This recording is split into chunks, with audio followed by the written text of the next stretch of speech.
ampliación de noticias a través de RPP, La Voz del Perú, Fernando Carballo, Carlos Villarreal y quien habla, Mónica Delta. Y a las 8:37 tenemos el gusto de presentarla al doctor Antonio Muro Álvarez. Él es decano de la Facultad de Farmacia de la Universidad de Salamanca. Es importante, además, en el momento en el que estamos aquí en nuestro país, cuando alguna de las estadísticas de contagios y muerte en relación al coronavirus ha descendido, y ante lo que está pasando en Europa, que ha empezado una segunda ola, donde los contagios incluso son mayores en la curva a abril, aunque, hay que decirlo también, el número de muertes es bastante menor de lo que se registraba en su momento, afortunadamente, ¿no? A pesar de que todavía hay muertes. En el Perú, ¿qué es lo que está pasando?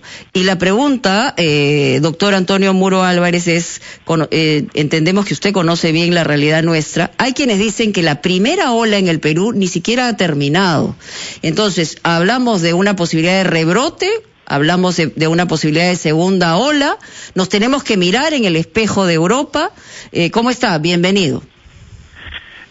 Hola, buenos días, bueno, aquí buenas tardes. Pues bueno, contestando la pregunta, lo que si trasladamos al Perú lo que ha pasado aquí en España, podemos decir que realmente no salimos de la primera ola, nos mantuvimos, descendimos la primera ola, pero luego en verano que creíamos que íbamos a tener un receso importante, disminuyeron evidentemente los casos, pero no se paralizó realmente la primera ola. Y cuando ya creíamos que no íbamos a llegar a ese receso, pues empezó a subir los casos en el momento que ha habido más socialmente, pues ha habido apertura de universidades, apertura de colegios, menos distanciamiento social, en definitiva. Y ahora realmente, tanto en España como en Europa, pues yo creo que sí que podemos decir que estamos en la segunda ola. Bien, es verdad que esta segunda ola no va a ser como la primera, yo creo. La primera evidentemente fue muy brusca, no aumentaron los casos rápidamente, aumentó la mortalidad rápidamente, ¿no? Y aquí está aumentando progresivamente, y si no hay un confinamiento total como pasó en la primera vez, pues probablemente la ola yo creo que será más larga y más mantenida, ¿no? Es verdad que los casos están aumentando progresivamente. Por ejemplo, en España estamos hablando de que hoy se han reportado 13.000 nuevos casos, ¿no? Y en la última semana una media de 10.000 casos al día, ¿no? Eso es un aumento importante de la tasa de infección e incluso de la mortalidad, que ya estamos hablando de entre 140 y 200 personas fallecidas al día, ¿no? También los mismos datos, como todos saben, se están registrando en los países, en Francia, en Italia, en Portugal, en Alemania, en el Reino Unido. Por lo tanto, sí que ya estamos ante esta segunda ola, que realmente no ha tenido una solución de discontinuidad con la primera. Yo diría que ha tenido una solución de continuidad, porque no terminamos la primera nunca se llegó a terminar, y ahora sí que estamos ya totalmente sumergidos en la segunda, ¿no? Doctor Muro, buenas tardes para usted, buenos días acá en el Perú. Sí. Usted ha mencionado el caso de varios países europeos a los que les está yendo mal en estos días en términos de número de infectados por día, y las cifras efectivamente son muy altas.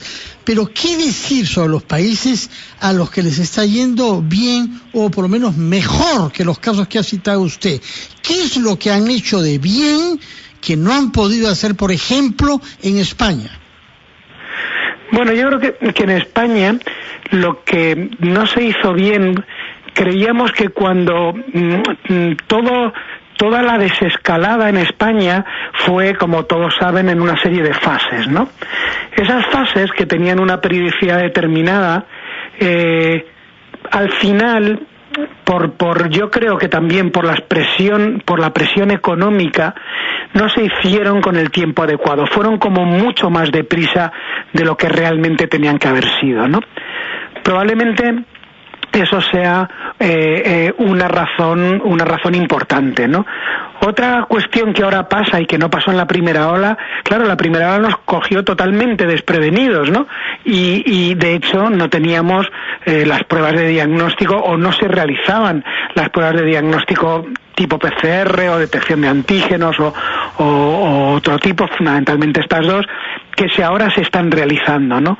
Por lo tanto, en esta segunda ola se están detectando muchísimos más casos de infección que no se detectaron, evidentemente, en la primera ola.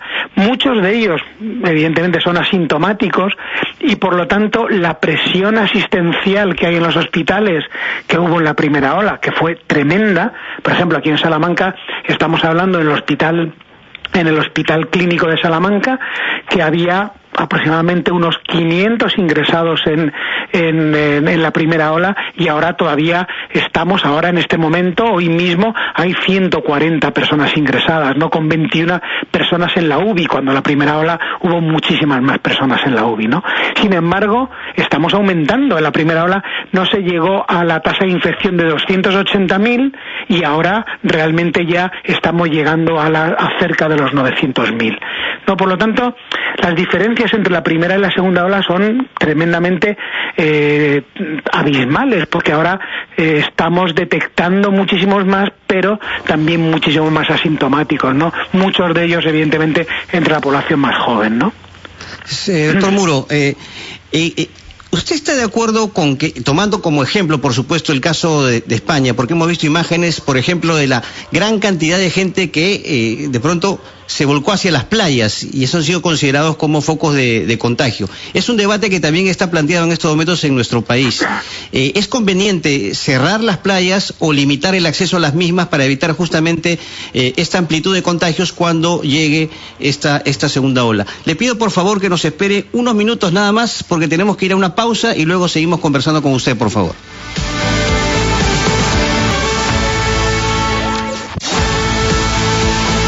Ampliación de noticias a través de RPP, La Voz del Perú. Estamos conversando con el doctor Antonio Muro Álvarez, que es decano de la Facultad de Farmacia de la Universidad de Salamanca. Importante evaluar qué está pasando en Europa, y la pregunta de Carlos Villarreal estaba planteada en relación a la asistencia, afluencia de las personas a las playas, que eso es lo que está en debate también aquí. Cerrar la puerta, poner un aforo distinto, ¿qué hacer? Sí, el otro día además debatimos esto en un webinar que organizó la Universidad Wiener, que por cierto también organiza un congreso de posgrado los próximos días 22-24 de octubre, donde se hablará de fundamentalmente de aspectos relacionados con la pandemia, o la sindemia, como lo llaman ahora algunos científicos. Y en relación con respecto al cierre o la limitación de aforos en las playas, yo le tengo que decir algunas cuestiones que creo, algunos puntos que son importantes. En primer lugar, se sabe que la transmisión aérea, como todo el mundo conoce, es la más importante. Pero claro, la transmisión aérea fundamentalmente en sitios cerrados, ¿no? Esto es esencial, ¿no?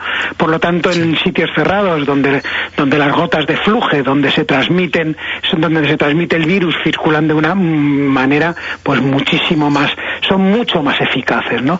En los ambientes abiertos, ¿no? El virus o las gotas de flujo se diseminan más y tienen un poder de infección muchísimo menor, ¿no? Por lo tanto, eso en las playas estamos hablando de espacios abiertos, por lo tanto ahí disminuye y está demostrado la posibilidad de infección del virus, ¿no? Además de eso, hay que tener en cuenta lo que sabemos con el contacto, o sea, como que el virus está en superficies o se puede contagiar sobre superficies donde está ¿no? Bueno, esto realmente sí, es verdad, es así, se ha demostrado que el virus puede permanecer desde unas horas, incluso hasta unos días, dependiendo en diferentes superficies, pero realmente todos los virus, por definición, necesitan una célula para vivir. Ellos solos no pueden vivir, mueren rápidamente, ¿no? Entonces necesitan siempre parasitar a una célula, en este caso una célula humana, para vivir, ¿no? Por lo tanto, la transmisión que puede haber por ejemplo, en la arena o en la playa, ¿no? A través de toallas o las diferentes cuestiones que existen en las playas, pues bueno, puede ser también menos importante. Ahora bien, el distanciamiento social es fundamental. Fundamental. Entonces, si vemos una playa que está totalmente llena de gente, pues la posibilidad de contagio, evidentemente no se van a dispersar las gotas de flujo con el virus, sino si una persona está a medio metro en una playa de otra persona o de mucha gente alrededor y no tienen mascarilla porque, bueno, pues se están bañando, etcétera, y no están utilizando la mascarilla, la posibilidad de infección entonces, sí que es mayor. Por lo tanto, yo lo que haría y lo que se ha hecho aquí, y aquí no ha habido muchos contagios en playa, no se ha reportado mucho de estos, es limitar el aforo a las playas. Eso es, esa sería su recomendación. Eso sería la mejor manera desde mi punto de vista para evitar la infección en estos espacios abiertos, evidentemente donde no puede haber mucha gente, ¿no? Sí.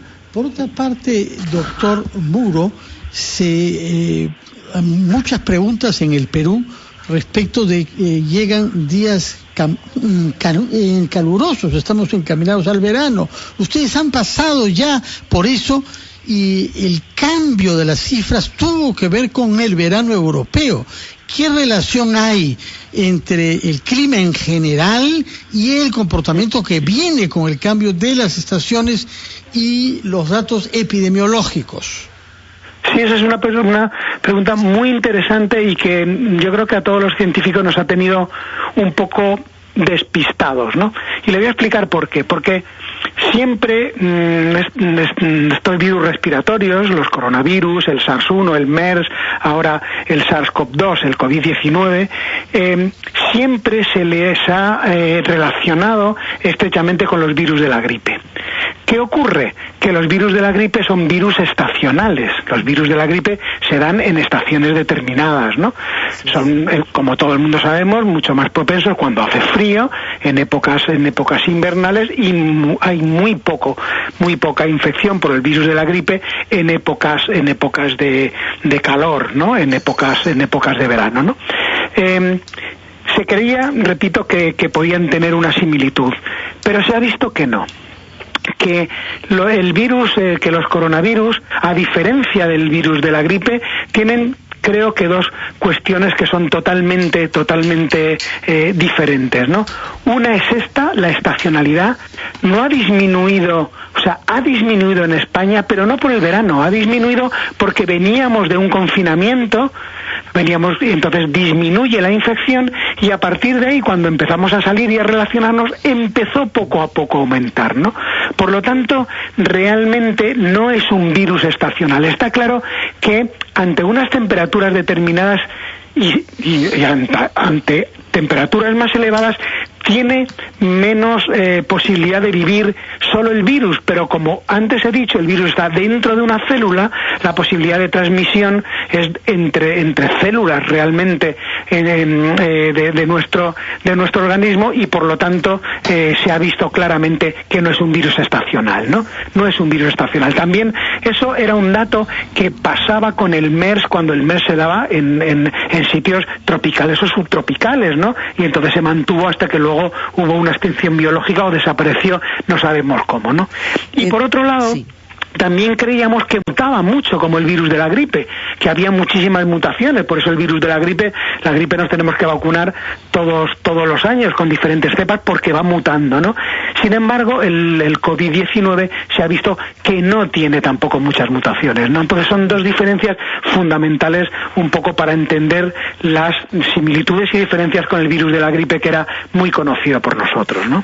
Doctor Muro, dentro de la pandemia, quisiera cambiar un poquito de tema e irme a la discusión que se ha iniciado aquí sobre el tema de los medicamentos. Hace muy poco se ha decidido a través del Ministerio de Salud de retirar medicinas como acitromicina, hidroxicloroquina, ivermectina, de los hospitales y del tratamiento, que es lo que se mantuvo en el Perú a pesar de la polémica en el mundo entero, ¿no?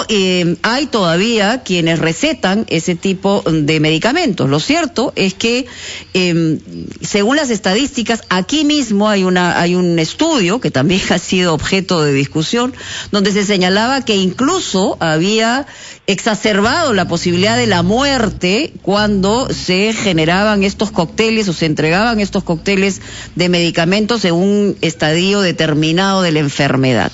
¿Qué nos puede decir su experiencia en relación a eso? Bueno, es que cuando nos encontramos con algo nuevo, que no tenemos fármacos para combatirlo, y es una urgencia epidemiológica mundial, lo que hacemos es intentar utilizar los fármacos que tenemos, que se utilizan para otras enfermedades infecciosas.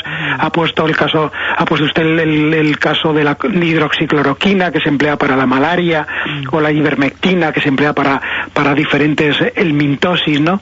Entonces, estos fármacos que están aprobados por las diferentes agencias del medicamento, que se sabe que no tienen efectos secundarios o pocos a las dosis utilizadas, pues entonces era lógico que nosotros, al no tener unos buenos antivirales, yo hago mucho hincapié de que hemos descuidado, creíamos que ya habíamos vencido a todos los agentes infecciosos, y porque ya teníamos los antibióticos que mataban las bacterias, que ahora sabemos que la resistencia bacteriana es otra pandemia también, y antivirales que no tenemos antivirales frente a la gripe, no tenemos frente al dengue, no tenemos frente al ébola, al West Nile, a un montón de enfermedades víricas, tenemos muy pocos. Frente al VIH estuvimos frente al SIDA muchísimo tiempo sin tener fármacos, hasta que luego, al cabo de 15 o 20 años, la unión de 3 fármacos, los antirretrovirales, han controlado esa, que también fue una pandemia, ¿no?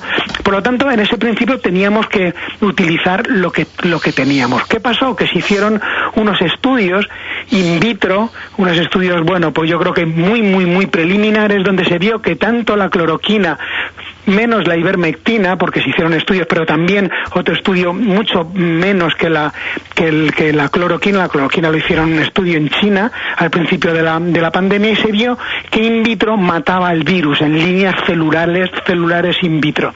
Cuando se ha aplicado y se han hecho ensayos clínicos con la hidroxicloroquina y con la ivermectina también, se ha visto que los resultados de los ensayos clínicos no han demostrado la eficacia de estos fármacos frente a COVID-19. Eso está totalmente demostrado en diferentes ensayos clínicos. Otra cosa que usted me decía era la posibilidad de que la hidroxicloroquina o que la ivermectina incrementara la mortalidad. Sí, yo creo que no.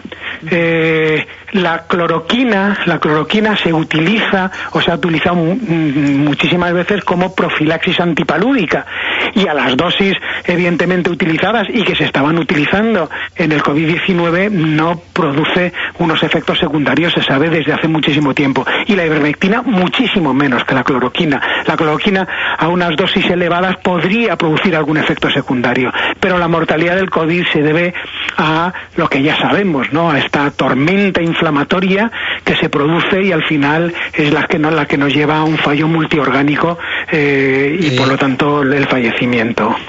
Doctor Muro, en el Perú hay otro debate respecto a la pertinencia de continuar con los exámenes serológicos por sobre los moleculares.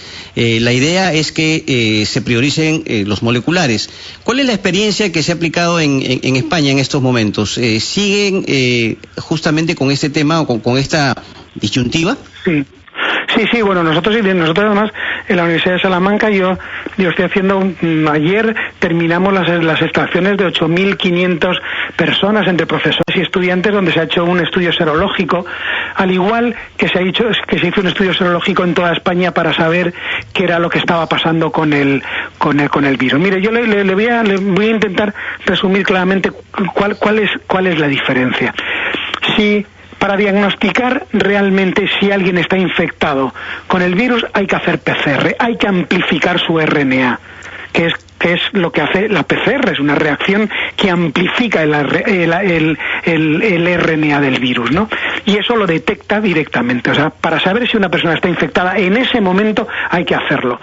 Claro, evidentemente lo que no se puede hacer es todos los días hacer un PCR a toda la población, porque eso es inviable, ¿no? Porque tú te puedes infectar un día y al día siguiente, un día no estás infectado y al día siguiente estás infectado, ¿no? Por tanto, eso es inviable desde el punto de vista económico y desde todos los puntos de vista. Pero el único método real para saber si estás infectado es hacer PCR. La serología, que es la detección de anticuerpos, ¿no? O sea, las defensas que tenemos nosotros contra el virus, es algo que te dice que has tenido la infección si se determina un tipo de anticuerpos que se denominan del tipo G, quiere decir que tú tuviste contacto con el virus, ¿no? O sea, tuviste contacto pues hace unos meses o hace un año o hace tiempo, depende de la inmunidad que deje, ¿no? Los estudios de seroprevalencia que se hicieron en España han sido muy interesantes a nivel de todo el territorio español, porque nos dijeron exactamente cuántas personas habían estado infectadas, que no se conocía. Entonces, los estudios de seroprevalencia hablaban de una media nacional del 5%. Se hicieron en 60.000 personas, en muchísimas personas a lo largo de todo el territorio. Entonces, si consideramos un 5% de media y tenemos 40 millones o 40 y tantos millones de habitantes, pues se sabe perfectamente la gente que ha tenido contacto con el virus, ¿no? Pero repito, estos son estudios que son muy importantes, la serología es muy importante para saber qué es lo que ha pasado realmente, pero para saber lo que ocurre en el presente, los métodos moleculares son los únicos que te van a decir si estás infectado en ese momento o no lo estás, ¿no? Queda clarísimo, el serológico pasado, la molecular presente, y el presente es también súper importante. Muchas gracias, doctor Muro, por estar con nosotros en Ampliación de Noticias. Muy clara su posición y además también despeja algunas dudas que teníamos, por supuesto. Ya regresamos, luego de la pausa.